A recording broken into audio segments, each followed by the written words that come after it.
안녕하세요. 반갑습니다. 자꾸자꾸 들을수록 사심이 생기는 에듀윌 사심한국사 최한나입니다. 자, 오늘은 6단원 근대사회 전개 중에서 바로 근대적 개혁의 추진과 반발, 바로 개화파와 위정척사파 두 라인을 배워보도록 할게요. 이 개화와 위정척사는 나중에 이제 일제강점기가 되면 이제 애국개몽운동과 그리고 의병운동 라인으로 나눠지는 그 흐름으로 쭉 이어지기 때문에 그 시작이 되게 중요합니다. 자, 일단 개화와 척사를 나누는데 개화와 척사는 사실 어떻게 보면 반대 세력이라고 할 수 있죠.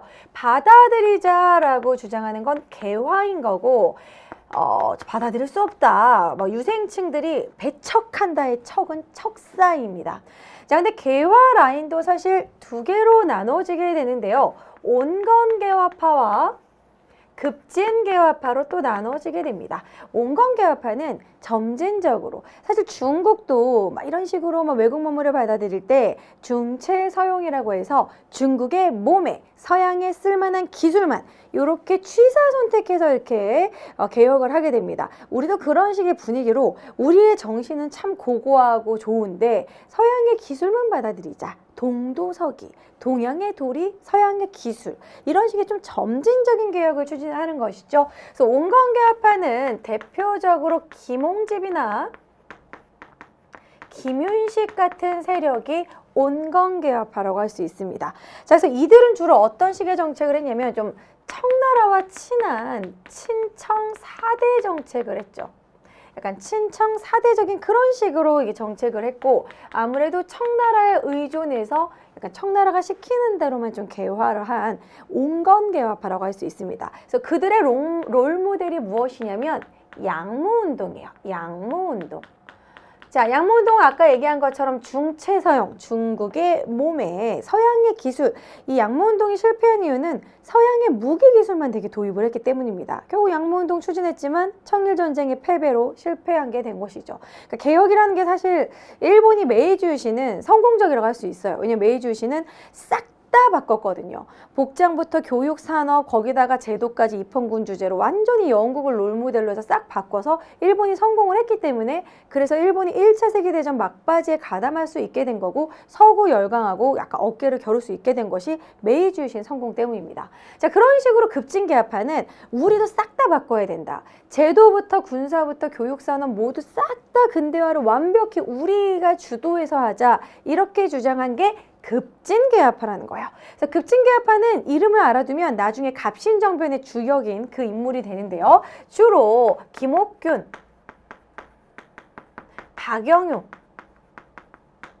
이러한 인물들이 이제 급진개화파가 되는 거고, 이들은 좀 자주적으로 개혁을 하자라고 중요한, 모든 걸 다 바꾸자 하면서 급진적인 자주적인 개혁을 추진합니다. 그래서 이제 싹 다 바꾸자. 특히 제도, 입헌군주 제도로 바꾸자. 그래서 그들이 롤모델로 한 것이 바로 일본의 메이지 유신인 거죠. 자, 이런 식으로 개화의 라인이 두 개로 나눠진다는 걸 알아두시고, 이제 여기서 이들이, 이 급진개화파들이 나중에 갑신정변을 일으키게 된다. 그거까지 딱 알아두시면 될 것 같아요. 자, 그 다음에 보시면 이때 여기서 이제 개화가 일단은 먼저 이제 이루어지게 되지 않습니까? 1880년대부터. 자, 우리가 이제 고종이 친정을 하게 되면서 민씨가 집권을 하면서 1880년대 개화를 추진하게 되는데, 실제로 개화를 추진했던 그 내용이 무엇이냐? 먼저 첫 번째, 개화 기구가 있어야겠죠. 통리기무 아문. 이때 아문이라는 거는 기존에 6조가 있으면 6조 밑에 여러 아문들이 있었어요. 근데 그 중에서 개화 기구로 통리기무 아문을 만듭니다. 개화를 통틀어서 다 담당한다라고 통자를 기억하시면 되는데요. 이 통리기무 아문을 설치하고 별기군을 설치합니다. 그래서 통리기무 아문 같은 경우에는 개화기구다. 개화를 통틀어서 담당하는 개화추진기구다.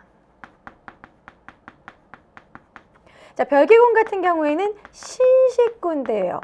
이때 사실 이 별기군 같은 경우는 조금 양반층 자제라든지 조금 높은 사람들을 별기군을 딱 만들어가지고 신식군대를 두고 일본인 교관을 두고 별기군을 막 우대했단 말이에요. 그럼 별기군을 막 키우면 기존에 있던 군인들은 어때요? 구식군인들은 좀 차별을 받게 되죠. 그리고 사실 원래 우리나라의 군대는 5군형이었습니다.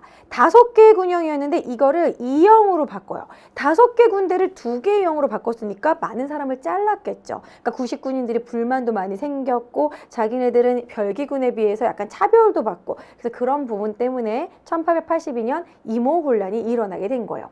자, 이런 식으로 이제 개화를 추진을 하면서 이제 수신사로 파견합니다. 그래서 이제 수신사를 또 1차, 2차로 파견을 하죠. 1차 수신사, 2차 수신사. 우리가 전에 배운 거예요. 1차 수신사는 김기수, 수신사의 김기수 생각하시라고 그랬고, 바로 우리가 강화도 조약 이후에 1876년에 김기수를 파견을 하고 2차 수신사는 김홍집을 파견했다고 그랬죠. 이것이 바로 1880년도에 김홍집을 보냅니다. 근데 이때 김홍집이 뭐를 가져왔다? 조선책략을 가져왔다라고 했죠. 조선책략을 유포하게 되고 그러면서 미국과 조미소 통상조약을 맺었다. 우리가 전 시간에 배웠던 내용이죠.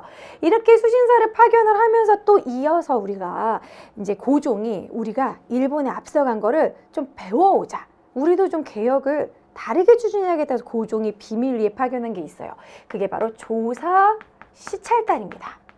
근데 당시에는 위정척사파들이 이 조선책략에 반대하는 운동이 막 10,000명씩 상소를 올리고 맨날 경복궁 앞에서 상소하고 그런 분위기였기 때문에 개화를 대놓고 추진할 수가 없었어요. 그래서 일본에 또 파견한다 그러면 난리가 나니까 몰래 이제 무슨 관광을 보낸 것처럼 그래서 그때 당시 이름은 신사유람단이었습니다. 신사라는 게 사실 이제 수신사의 그 신사긴 하지만 이제 유람하는 사람들이 돼서 관광 느낌으로 신사유람단, 조사시찰단과 같은 거예요. 그래서 조사시찰단에 박정양,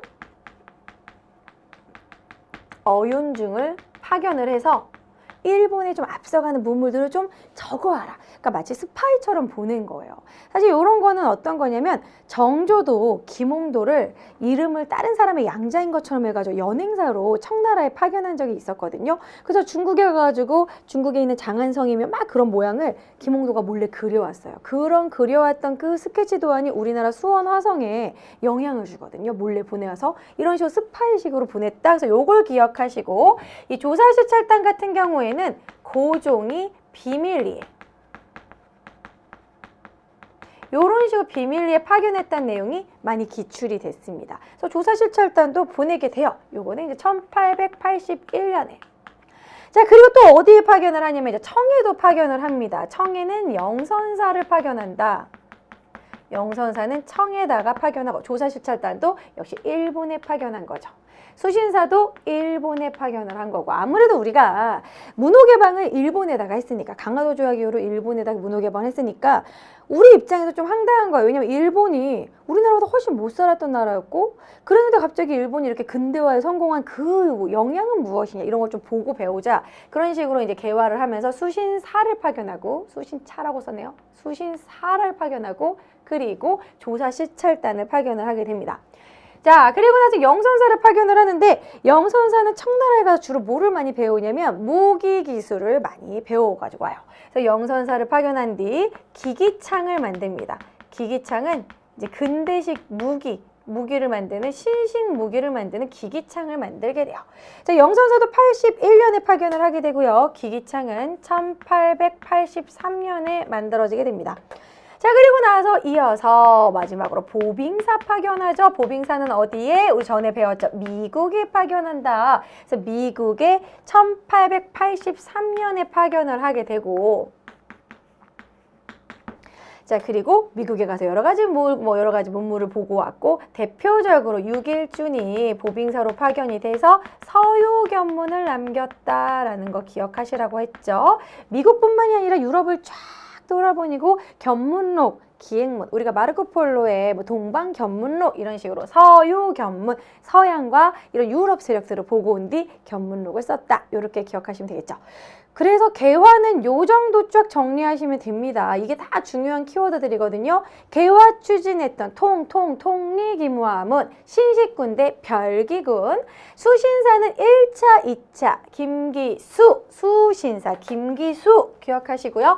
1차는 갑오개혁 직후에 1876년, 그리고 2차 때는 김홍집 조선책략 가져온 거 80년대. 그래서 80년대가 전반적으로 개화 라인이라는 거 알 수 있겠죠. 1880년대 통미기만부터 1880년에 만들어지게 된 거고, 별기군 다 1881년 다 이러거든요. 조사시찰단 1881년에 몰래 파견을 한다. 박어. 그래서 고종이 비밀리에 파견했으며 청해는 영선사, 그래서 무기기술 받아들여서 기기창 만들었고, 미국에는 보빙사 6일준이 서유교문을 남겼다. 자, 그리고 이번에는 이제 척사 라인으로 넘어가 볼게요. 그러니까 척사 라인들은 이거야. 우리 것이 최고야. 성리학을 계속 유지해야지. 서양의 문화, 서양의 문물을 받아들이면 우리가 결국에는 우리의 그런 사회가 문란해지고 혼란스러워지고 결국에는 서양 세력에 우리가 먹힐 것이다. 이렇게 생각을 한 게 위정척사 운동입니다. 자, 위정척사 운동 같은 경우에는 3단계로 정리할 수 있습니다. 처음에는 아예 통상수교하지 말자. 그 흥성대원군 시즌에 1860년대에 통상반대운동으로 시작합니다. 통상반대운동. 통상수교하지 말자. 문호개방하지 말자. 그 다음에는 어떻게 이어지게 되냐면 아예 개항을 하지 말자. 강화도 조약을 반대하는 개항반대운동. 이런 식으로 야금야금 문호를 개방하다 보면은 결국에는 이들이 바라는 거 끝도 없어질 것이다 라고 최익현이 말했거든요. 근데 결국엔 진짜 그렇게 됐죠, 일본이. 마지막에는 아예 개화를 추진하지 말자. 개화 반대 운동. 이렇게 3단계로 이어지게 되는데요. 요 3단계가 이제 연도도 몇십 년대 이렇게 정리하면 되는데, 이게 1860년대 10년 주기예요. 요건 1870년대. 강화도 조약이 1876년에 있으니까. 그 다음에 이제 개화 반대 운동이 1880년대 바로 조선 책략에 반대하면서 개화 반대 운동이 일어나게 됩니다.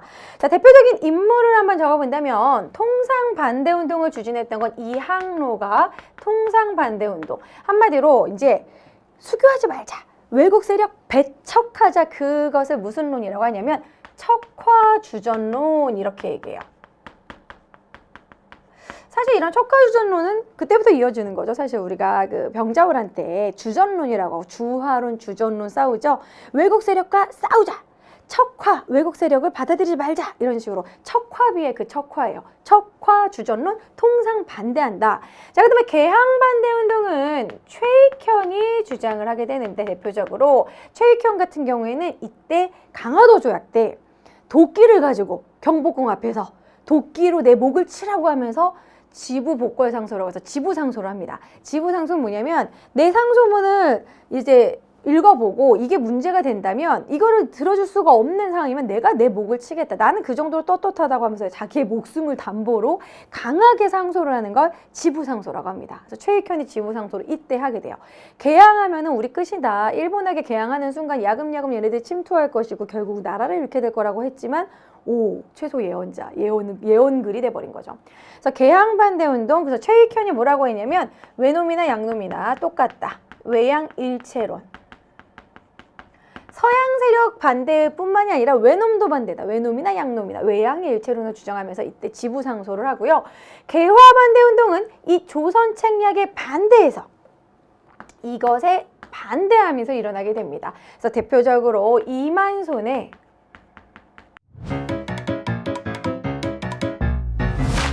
에듀윌 유료 회원만의 특별한 서비스.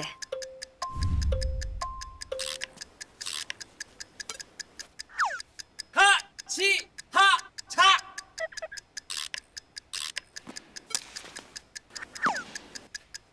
하치하차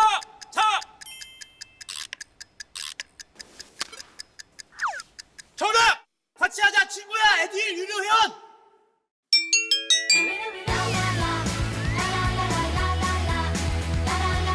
친구 소개하고 현금 받는 혜택. 오직 에듀윌 유료 회원에게만. 에듀윌. 자, 만손, 만 개의 손으로 생각하시면 돼요. 실제로 만 개의 손으로 10,000명이 서명을 하게 됩니다. 우리 흔히 100만인 서명운동 이런 거 많이 하죠. 당시에는 10,000명도 아주 큰 거였어요.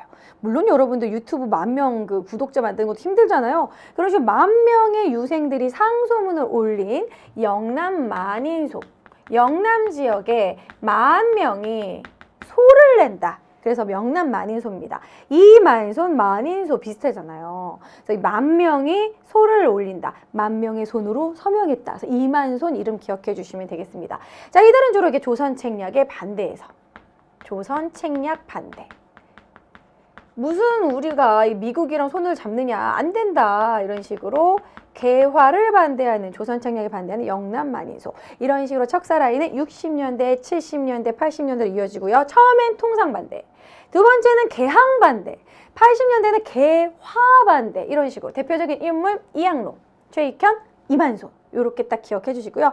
이 라인들은 결국 어디로 가느냐, 이들은 결국에는 이제 항일의병운동으로 갑니다. 항일의병운동으로 이제 이게 1890년대로 가는 거겠죠. 1890년대에는 항일의병운동 라인으로 가게 되는데, 이 항일의병 중에서 첫 번째 의병이라고 한다는 건 이제 을미의병.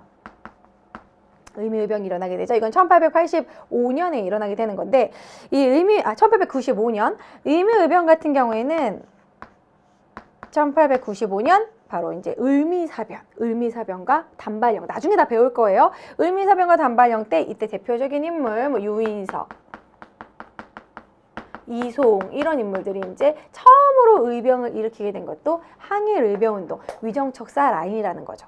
자, 그렇다면 이 척사 라인은 의병이 됐어요. 의병들은 나중에는 우리가 일제강점기가 됐을 때는 독립군 기지를 마련하게 되고 만주, 연해주에 독립운동 활동, 무장투쟁 운동을 하게 되는 거고요. 그럼 개화 라인은 어떻게 되느냐, 이렇게 갑신정변도 일으키게 되고, 이들은 나중에 애국개몽운동으로 이어지게 됩니다.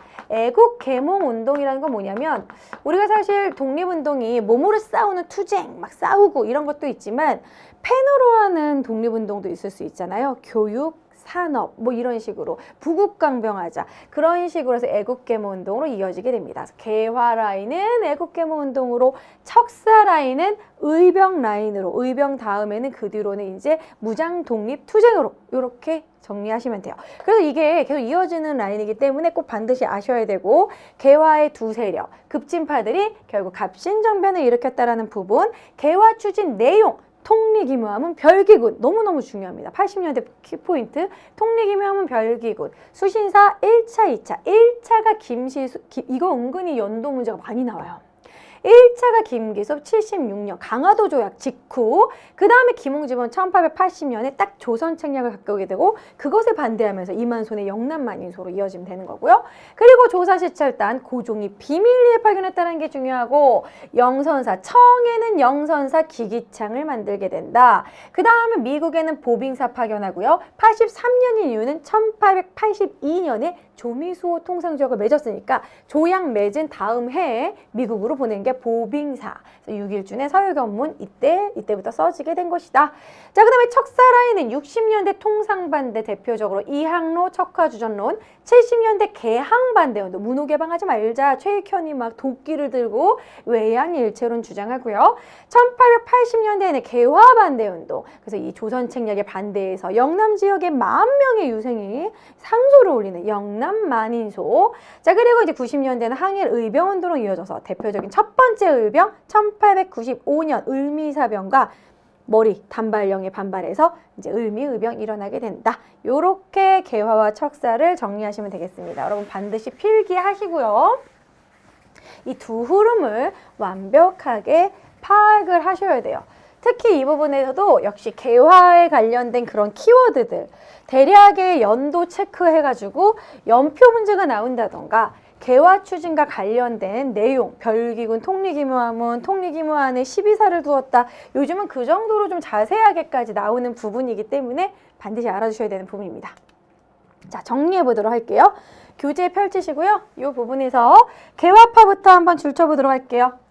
자, 개화파 같은 경우에는 통상개화로 이제 박규수나 오경석과 유홍기 이런 인물들이 이제는 우리가 교류를 하자라고 주장을 하면서 개화파들이 형성이 되는데, 중요한 건 온건파 급진파로 나눠진다는 거죠. 자, 온건개화파 같은 경우에는 김홍집 같은 사람들, 급진개화파는 김옥균, 이런 식으로 이 온건개화파는 청의 양모운동을 롤모델로 삼았고 급진계화파 같은 경우에는 메이지 유신을 롤모델로 삼았다. 이런 식으로 좀 자주적으로 모든 입헌군 주제라든지 제도와 군사 모든 걸 다 개혁하자 이렇게 주장을 했고요.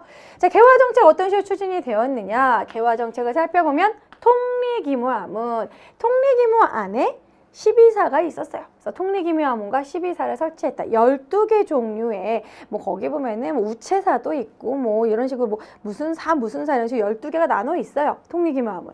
그 다음에 해외 시찰단은 수신사, 1차 김기수, 2차 김홍집, 이때 조선책략 80년대 갖고 왔다. 중요하다고 그랬죠.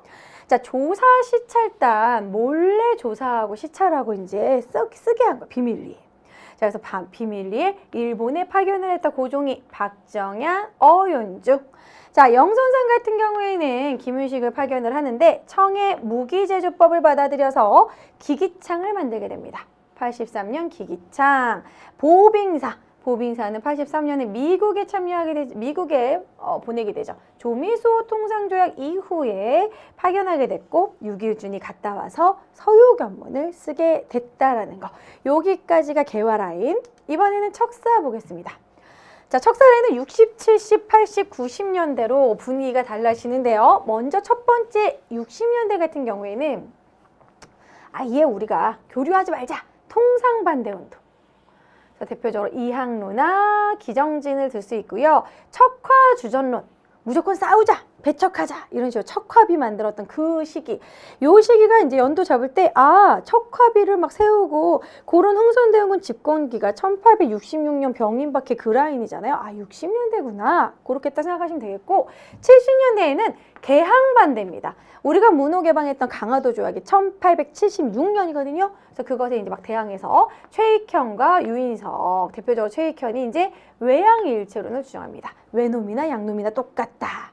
자, 그 다음에 80년대에는 개화를 반대합니다. 개화 반대 운동, 이만소, 홍제약 이렇게 있거든요. 이만소는 영남 만인소, 홍제약 같은 경우에는 만언 척사소, 만명의 언어로 척사, 배척한다 이런 식으로 비슷한 거예요.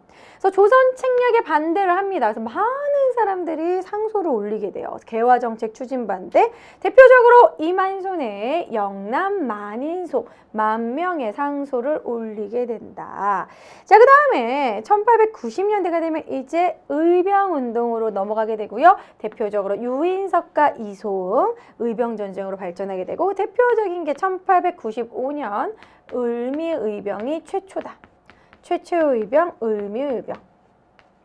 1895년은 을미사변이 있었던 연도거든요. 5로 끝나면 을로 시작합니다. 을사조약도 1905년이거든요. 그래서 어쨌든 을미의병 1895년. 요렇게 의병까지 정리를 완벽히 하시면 됩니다. 그래서 개화라인, 의병라인.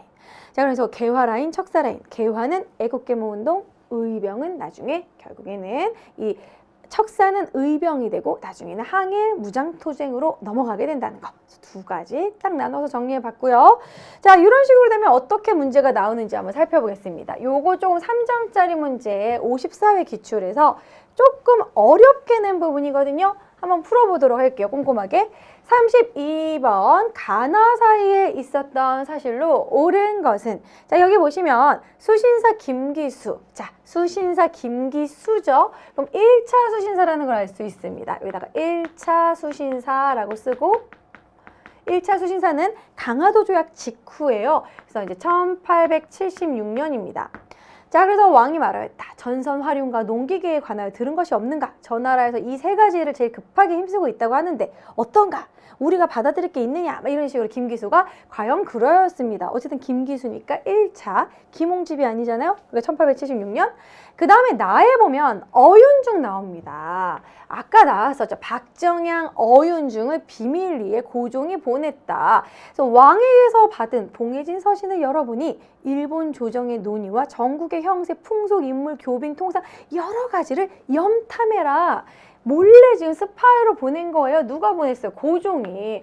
고종이 몰래 보냈다는 게 포인트죠. 그러니 너는 일본으로 건너가 크고 작은 일들을 보고 듣고 시간에 구애받지만 낱낱이 탐지해서 별도의 문서로 조용히 보고해라. 그래서 이런 밀명을 내렸어요. 자, 요거는 이제 바로 조사시찰단이죠. 그래서 조사 시찰단 같은 경우에는 1881년에 보내게 됩니다. 그럼 요 사이에는 이제 5년의 갭이 있는 거잖아요. 그럼 이 사이에 있었던 걸 물으는 겁니다. 그래서 아주 조금 촘촘한 지엽적인 연도적인 문제라고도 할 수 있겠죠. 자, 그러면 미국에 보빙사가 파견되었다 어때요? 1883년이죠. 요 이후죠. 이 사이에 끼지 못하겠죠. 통리기무함과 12사가 설치되었다. 요거 1880년이죠. 역시 이 사이에 딱 요게 끼는 거죠. 요거 80년대 개화 라인. 운요가 강화도와 영종도 파견 여기 막 침입하였다. 요거 1875년 딱 강화도 전이죠. 이거는 지금 1차 수신사 강화도 쪽 이후라고 그랬잖아요. 이 전이니까 가도 역시 가 앞에 들어가는 거고, 교환 영상 후에 한성사범학교. 자, 이것도 우리가 아직 진도를 나가지 않았지만 한성사범학교를 설립하게 된 건 2차 가보개혁 때. 그래서 실제로 설립하게 된 것은 1895년입니다. 훨씬 나중이라는 걸 알 수 있어요. 그 다음에 프랑스와 조약을 체결하여 천주교 포교가 허용되었다. 이거 같은 경우에는 가장 뒤늦게 1886년에 프랑스랑 교류했다라는 거 우리가 조약했다 했었죠. 천주교 포교하느라고 아주 나중이라는 걸 알 수 있습니다. 그래서 이 사이에 끼는 것은 1880 통리기문 12사. 근데 혹시 여러분들 연도를 모르더라도 이게 이 중간에 막 그런 개화 추진 한창 우리가 할 때 있었잖아요. 통리기무함은 12사 막 이런 식으로. 그래서 그렇게 여기 별기군도 여기에 들어가겠죠. 그래서 여기엔 해당이 되는 건 2번이 된다. 그래서 보빙사는 83년. 그래서 여기는 사실 완벽하게 답을 딱 캐치하려면 연도를 어느 정도 암기해 주시면 좋아요. 특히 80년대에 있었던 일과 보빙사와 같은 83년도 일 같은 거. 그리고 나머지 선지들은 앞으로 다 배울 내용들입니다. 지금은 여러분들이 시기를 잡기 좀 어려울 수도 있어요. 이거는 다 안 다음에 푸는 문제라고 생각하시면 됩니다. 그래서 어쨌든 어렵게 나왔던 문제 2번으로 풀 수 있는 거죠. 이런 식의 연표 문제가 나오기 때문에 반드시 순서 잡아서 이런 식으로 필기해서 앞뒤 인과관계 그런 식으로 해서 공부를 하셔야 된다는 게 정말 중요하다라는 거죠. 자, 그래서 이렇게 이 수신사와 조사 시찰단 사이에 낸 이런 문제는 되게 다소 어려운 문제였다라고 볼 수 있어요. 그렇기 때문에 1차 수신사 76년, 2차 수신사 80년, 조사 시찰단 81년, 일본의 파견은 요 세 개는 웬만하면 연도를 외워주시는 게 좋습니다. 76, 80, 81, 그리고 보빙사는 83년, 청해 영성사도 81년 이런 식으로 좀 알아두시면 되겠어요. 자, 오늘은 이렇게 개화 라인과 척사 라인을 두 개로 나눠서 정리를 해봤는데요. 자, 이 부분은 여러분들 다시 한번 순서와 또 중요 연도는 웬만하면은 암기하셔서 자꾸 눈으로 봐주시면 됩니다. 요거와 요거가 같은 해다. 요거 다음에 이것이 일어났다. 앞뒤로 이렇게 비교해 가면서 다시 한번 꼭 꼼꼼하게 정리하시고요. 교재 한번 밑줄 다시 한번 치시면서 복습하시고 다음 강의에서 만나도록 하겠습니다. 수고하셨습니다. 안녕!